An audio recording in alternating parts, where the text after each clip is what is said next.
Hi, I'm Andrew Kessler. I am a writer for Mysterious Ways magazine, and I recently wrote Between Heaven and Earth about thin places. The first time I encountered the thin place was a few years ago now, when I visited the redwood forests in California. I was just absolutely in awe of how massive and majestic nature could be, and I had this moment where I wandered off from my family and got lost in my own world. I felt very much at one with the world around me, and it wasn't until years later that I realized that what I encountered was probably a thin place. So what is a thin place? Well, the ancient Celts would tell you that there are certain places that are imbued with this divine energy that awakens your spirit and shifts your consciousness and makes you really feel how close heaven and earth really are. But whether you are traveling near or far, how can you find a thin place?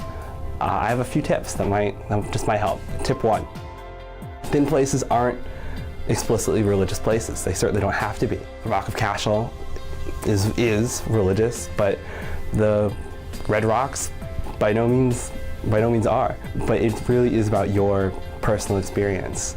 You don't have to go to an old church, to find a thin place. You can absolutely travel off the beaten path and find a thin place out in nature or even in your own city. I like to say that your thin places might not have Yelp reviews written about them. So they really can be very close to home. You just have to know where to look. Tip number 2, try not to go in with expectations.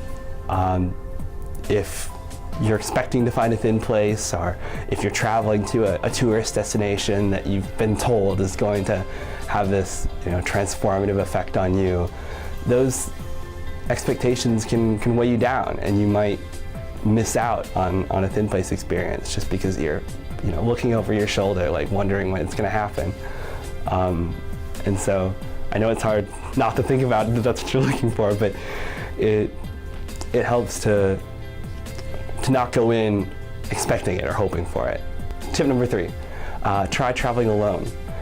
It might sound intimidating, going to a new place all by yourself, but it can really help in terms of finding thin places if you're not distracted or trying to take care of travel companions. If you're too busy watching your kids or having engaging conversations with your friends, those things can certainly be a great part of the travel experience, but when you're looking for a thin place, they can kind of tether you to this world and make it less likely that you'll feel closer to the divine one. And so it helps if you're alone and you can really better take in everything around you and have the full depth of the thin place experience. So if you're going to travel and you're able to do it alone, I would consider that. Tip number 4, try to find the thinness even in the journey.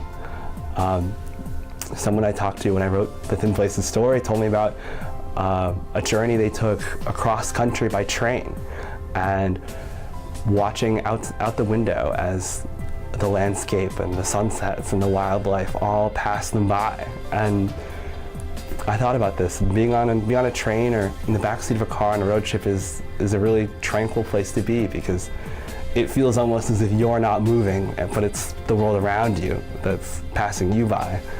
And you can really feel at ease, and maybe even a thin place experience, just watching the world go by. And relatedly, as crazy as it might seem, an airport can be a thin place.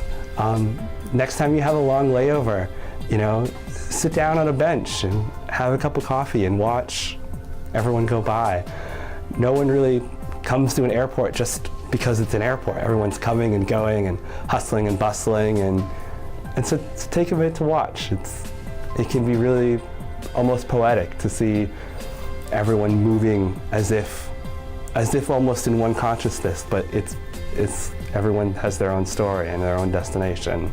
And even something as seemingly mundane and tiresome as an airport can really be magical if you take a moment and look for it.